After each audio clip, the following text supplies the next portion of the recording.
आज की खबर एट्थ पे कमीशन से जुड़ी हुई है और एट्थ पे कमीशन आज हम साल के बिल्कुल लगभग मध्य में है और ऐसे में एट्थ पे कमीशन की खबर ये कि वो आने वाला है तो ये मतलब क्यूरियोसिटी पैदा करती है कि एट्थ पे कमीशन का टेंटेटिव टाइम क्या है, कब आएगा, कितनी सैलरी बढ़ाएगा।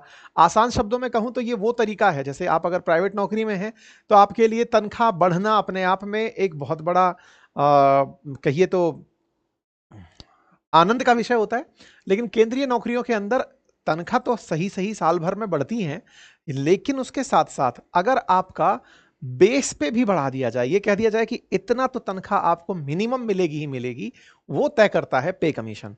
कितने से कहां तक हम पहुंच गए आज के सेशन में हम इस बात का जिक्र तो करेंगे ही। और ये पे कमीशन अगर आया तो केंद्रीय कर्मचारी हो या पेंशन भोगी, उन सभी को कितनी आने वाले समय में तनख्वाह या पेंशन मिलेगी, ये एट्थ पे कमीशन तय करेगा। यानी कि एक तरह से मिनिमम अमाउंट तय कर देगा, पे मैट्रिक्स के हिसाब से बता देगा कि किस सेक्टर को क्या मिलने वाला है। ठीक है, माना जा रहा है कि 30 से लेकर 35% तक पेंशन और तनख्वाहें बढ़ सकती हैं। तो ऐसे कैसे होगा, क्या अपडेट है आज के दौरान जिसकी हम चर्चा कर रहे हैं। और जो लोग बिल्कुल नहीं जानते पे कमीशन क्या होता है, तो हम बिल्कुल आपको बेसिक से भी बताएंगे कि इसमें क्या होता है। आज जिक्र क्यों कर रहे हैं, पहले तो ये जान लेते हैं। एक्सपेक्टेड है कि 1 जनवरी 2026 से एट्थ पे कमीशन लग जाएगा, लेकिन उसके लिए पहले पे कमीशन का बनना जरूरी होता है, पे कमीशन के चेयरमैन का बनना जरूरी होता है। पे कमीशन के अंदर जो लोग ये डिसाइड करें कि तनख्वाह कितनी बढ़नी चाहिए, उन लोगों का आना जरूरी होता है, क्योंकि ये 10 साल में एक बार आता है।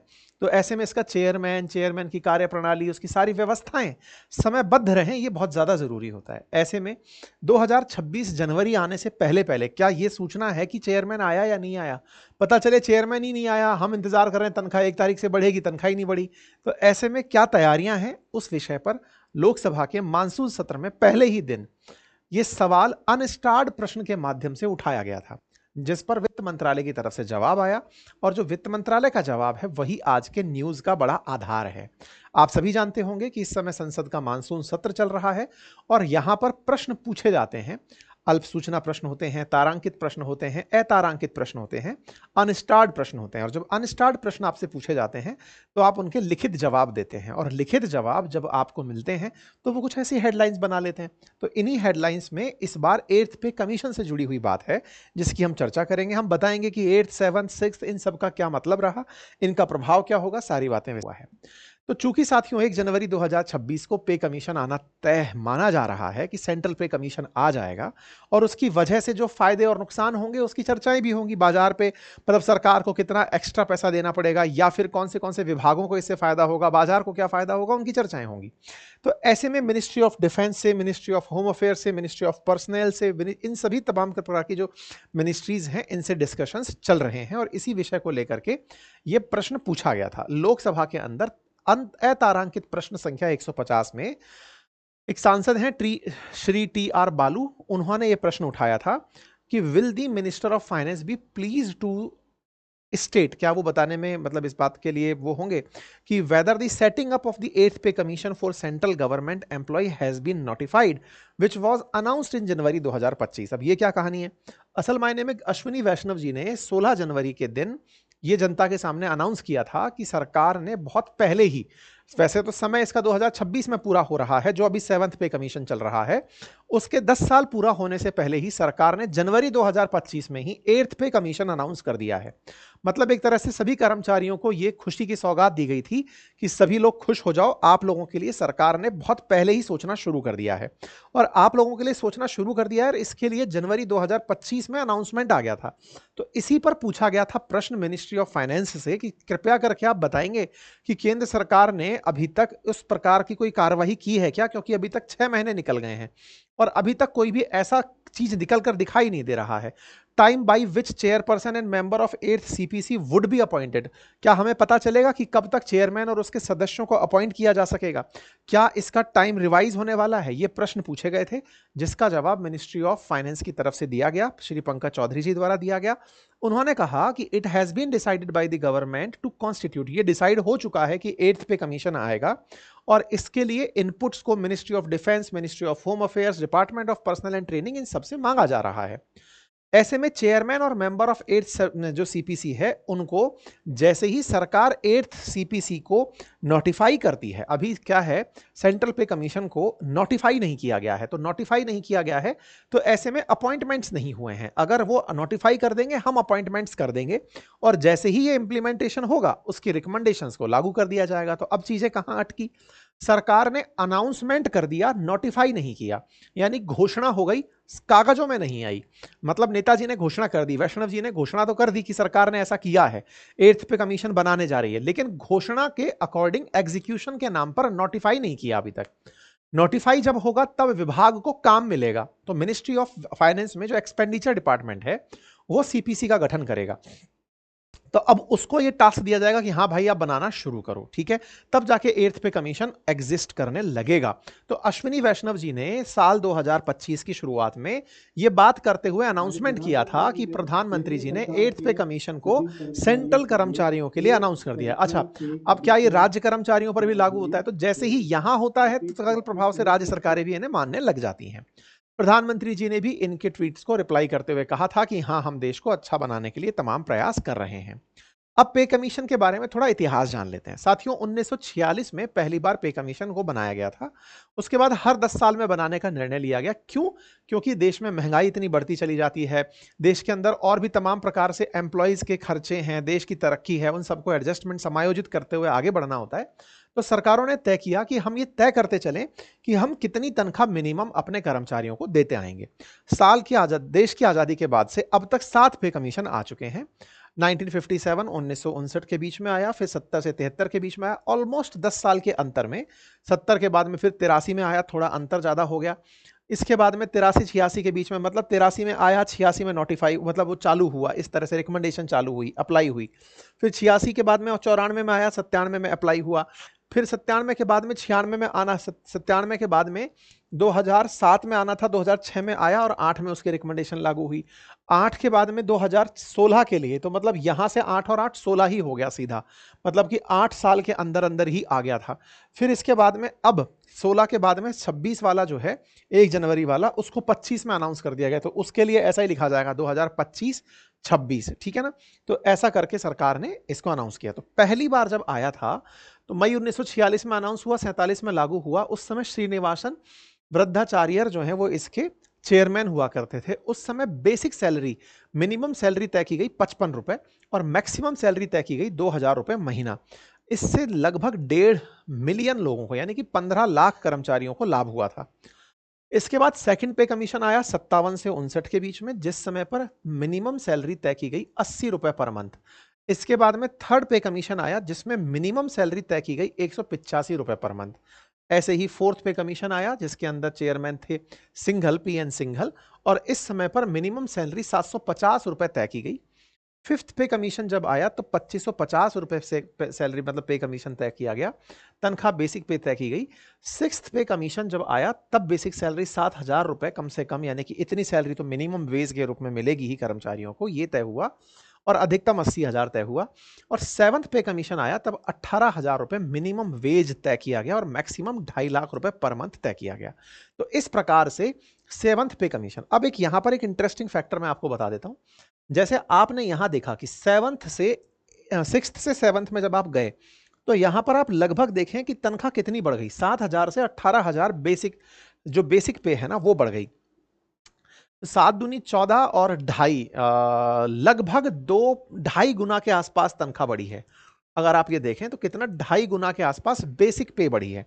ये वो है जिसके ऊपर अन्य पर्क्स दिए जाते हैं, यानी कि इसके ऊपर ही महंगाई भत्ता दिया जाएगा, एचआरए वगैरह इन बेस पे पर ही दिया जाता है ना।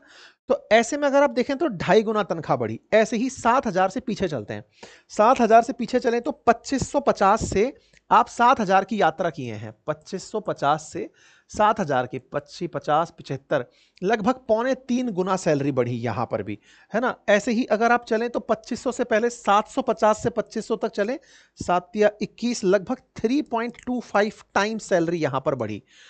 तो ये जो मैं टाइम्स बता रहा हूं ना, कितनी तनख्वाह बढ़ती है हर 10 साल में, ये जो मैं गुणा कर रहा हूं कि कितने टाइम्स सैलरी बढ़ी, ये जो मल्टीप्लाई मैं नंबर कर रहा हूं, इसे कहते हैं फिटमेंट फैक्टर। अब जैसे मैंने बताया ना 2500 सैलरी है, बढ़कर के यहां पर कितनी हो गई थी 7000, तो 2500 से 7000 की यात्रा ऑलमोस्ट 2.5 गुना। तो ये फिटमेंट फैक्टर 2.5 कहलाया। फिटमेंट फैक्टर का मतलब है कि कितना तनख्वाह बढ़ाई जा सकती है, महंगाई का मल्टीप्लाई करवा करके दिखाया जाता है। ऐसे ही 7000 से 18000 की जो यात्रा हुई, इसमें भी लगभग 2.5 गुना के आसपास तनख्वाह बढ़ी। तो अब प्रश्न क्या बनेगा कि आने वाले समय में जो बेस पे होगा वो कितना होगा। तब ये 18000 है तो 2.5 का औसत आ रहा है, एक बार 3 के आसपास गया है, तो ये एक्सपेक्ट किया जा रहा है कि 2.8 के आसपास फिटमेंट जा सकता है। भाई यही है ना, 2.5 से नीचे नहीं जाओगे, 3 से ऊपर नहीं जाओगे। अगर 3 गुना बढ़ती है तो लगभग तनख्वाह हो जाएगी 54,000 रुपए। अगर फिटमेंट फैक्टर 3 आता है तो तनख्वाह बढ़कर के 54,000 रुपए बेस पे हो जाएगा। क्लियर हुआ। तो इस प्रकार से फिटमेंट फैक्टर को चेक किया जाता है और यही से एक्सपेक्टेशन जनरेट होती हैं कि जैसा होता आ रहा है अगर उसे देखें तो बेस पे कितना बढ़ सकता है। तो उम्मीद की जा रही है कि बेस पे को इतना बढ़ा दिया जाएगा। ठीक है। तो 7th पे कमीशन जब आया था तब लगभग 47 लाख केंद्रीय कर्मचारियों को लाभ हुआ था और 53 लाख पेंशनर्स को। इनमें 14 लाख सेना के अंदर फौजी थे और 18 लाख पेंशनर्स थे सेना के, जिनको आप शामिल कर सकते हैं। तो वेतन आयोग कैसे ये तनख्वाह बढ़ाता है। आप में से कुछ लोग कहेंगे कि सर इतनी तनख्वाह एकदम बढ़ जाएगी तो सरकार पर बहुत बोझ आ जाएगा। नहीं, सरकार ऑलरेडी डीए देते हुए चल रही होती है, महंगाई भत्ता देते हुए चल रही होती है। जैसे जैसे देश के अंदर ये तय होता है कि इस साल की महंगाई इतने प्रतिशत बढ़ी, अपन कंज्यूमर प्राइस इंडेक्स देखते हुए आते हैं ना, जिसमें आरबीआई ने कह रखा है कि महंगाई 2 से लेकर 4% प्लस माइनस 2 होनी चाहिए, यानी 4% से लेकर 6% के बीच में बढ़नी चाहिए महंगाई के बारे में हमने एक फैक्ट ले रखा है ना। तो महंगाई जितनी बढ़ रही होती है ऐसे ही सरकार हर साल तनख्वाह में महंगाई भत्ता ऐड करते जा रही होती है बेस पे के ऊपर। तो बेस पे प्लस महंगाई भत्ता। अब आप ऐसे समझ के चलिए कि बेस पे 100 रुपए है, उस पर 6% बढ़ गया तो 106 रुपए हो गया। अगले साल में फिर बेस पे बढ़ गया, फिर बढ़ते चले गए, तो एक प्रकार से आपका हर 10 साल में एक बेस पे बढ़ गया। तो बेस पे बढ़ता चला जा रहा है महंगाई के ऊपर। तो ये एक सीएजीआर की तरह से कंपाउंड एनुअल ग्रोथ हो गया। इतना परसेंट 6% अगर आप 10 साल के हिसाब से बढ़ाते चले जाएंगे तो वो तो 10 साल में बढ़कर आता है। बाद में सरकार उसी को उठा करके आपकी बेस पे बना देती है। तो महंगाई प्लस महंगाई भत्ता प्लस आपका बेस पे, तो जो महंगाइयां 10 साल तक जुड़ती चली गई, तो 106 पर 6, फिर उस पर जो जो 6 छगुना को 36, तो जो नंबर निकल कर आ रहा है वो मतलब एक तरह से कहिए तो 13.6 पर फिर 6%।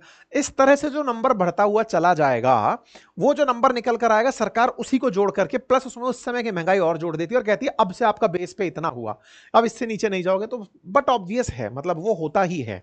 ठीक है, सरकार थोड़ा बहुत उसमें इंक्रीमेंट कर देती है, तो महंगाई दर को एडजस्ट करते हैं। हाँ, एक तरह से आपको आश्वासन रहता है कि इससे नीचे नहीं जाएंगे, तो आपकी क्षमता बढ़ती है कि आपको डर नहीं लगता कि तनख्वाह कम होगी।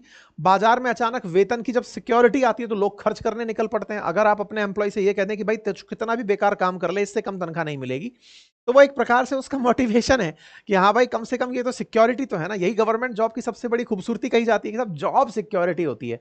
अच्छा होने पर क्या मिलेगा ये बात हटा दो, वहां पे सब लोगों की एक जैसी तनख्वाह होगी, चाहे आप कितने भी बड़े तेजू हों, लेकिन उसके बावजूद कम तो नहीं होंगे। यही मान करके बहुत सारे जो काम को ये मानकर करते हैं कि ठीक है वहां जाके काम नहीं करना पड़ेगा, वो लोग सरकारी नौकरी को प्रेफर करते हैं। खैर, फिलहाल के लिए अगर 8th पे कमीशन आता है तो 8th पे कमीशन के अंदर सरकार की वजह से, मतलब इन नीतियों की वजह से तनख्वाहों का बढ़ना माना जा रहा है। ये सब बातें मैंने आपको बता दी। फिटमेंट फैक्टर क्या होता है ये मैंने आपको समझा दिया। हाँ, एक शब्द हुआ करता था ग्रेड पे, आजकल उसको पे मैट्रिक्स से कन्वर्ट कर दिया गया, तो पे मैट्रिक्स में परिवर्तन आएगा, ये मैंने बता दिया। फिटमेंट फैक्टर कितना होगा ये मैंने एक्सपेक्टेड बता दिया। कहा जा रहा है कई जगह पे 2.57 से, यही मैं आपको बोल रहा था, इसी के आसपास रहने की संभावना है। अब सवाल यह आता है कि फिटमेंट बढ़ गया या फिर तनख्वाह बढ़ गई तो इससे फायदा क्या होगा और लागू कब से होगा, तो ये तो जनवरी की तत्कालीन स्थिति है, लेकिन इसका फायदा किसको होगा। तो ओवरऑल तनख्वाह बढ़ेगी 30 से 35% के आसपास। इससे निश्चित ही बाजार को फायदा होगा। कैसे भाई, आपके पास पैसा होगा तो आप चाहे कार खरीदने जाएं तो ऑटोमोबाइल सेक्टर को फायदा होगा, रियल एस्टेट में जमीन खरीदने जाएंगे, घर खरीदने जाएंगे तो उस सेक्टर को फायदा होगा, बैंक को फायदा होगा कि आप ज्यादा पैसा निकालेंगे, ज्यादा जमा कराएंगे, इंश्योरेंस कंपनीज को फायदा होगा। तो इस प्रकार से फिटमेंट फैक्टर या फिर पे कमीशन आने के बाद बहुत सारे सेक्टर्स को उम्मीदें होती है। तो जैसे जैसे पे कमीशन लगता है ना, बाजार उसकी अलग खुशी मना रहा होता है कि हाँ भाई कर्मचारियों को तनख्वाह बढ़ गई, अब कर्मचारी एक साथ आएंगे। आप कहेंगे कि 140 करोड़ देश की आबादी है, उसमें अगर 1.25 करोड़ लोगों की तनख्वाह बढ़ती है, इससे क्या फर्क पड़ता है जी, बहुत बड़ा फर्क पड़ता है। दुनिया मतलब देश के अंदर सारे कर्मचारी सेंट्रल कर्मचारी नहीं है ना, उसकी वजह से फिर स्टेट गवर्नमेंट के भी लगभग उतने कर्मचारी मानकर चलो आप, और भी ज्यादा ही मानकर चलो। तो अगर 5 करोड़ के आसपास देश के अंदर पूरे कर्मचारी और पेंशनर्स हों, तो इनका बढ़ा हुआ पैसा, 5 करोड़ लोगों की एक साथ तनख्वाह अगर बढ़ेगी तो बाजार में पैसा इन्फ्यूज होगा ना। इकोनॉमिक्स यही कहती है कि देश को अगर प्रगतिशील रखना है तो लोगों की खर्चने की कैपेसिटी बढ़ा दो, सब ऑटोमेटिक बढ़िया चलने लगेगा। तो सरकार तनख्वाह बढ़ाए या एक्सपेंडिचर, कुल मिलाकर के तनख्वाह बाजार में पैसा इन्फ्यूज करती है और सेक्टर ग्रो करने लगता है और बाजार उसे बहुत सकारात्मक रूप से लेकर चलता है। तो उम्मीद है आप सभी साथियों को इसके बारे में जानकारी पता चल गई होंगी। बाकी ये हमारी रिसर्च थी, आपको कुछ और ऐड करना हो तो कमेंट बॉक्स में जरूर बताएं। फिलहाल के लिए इतना ही, अपना ख्याल रखें।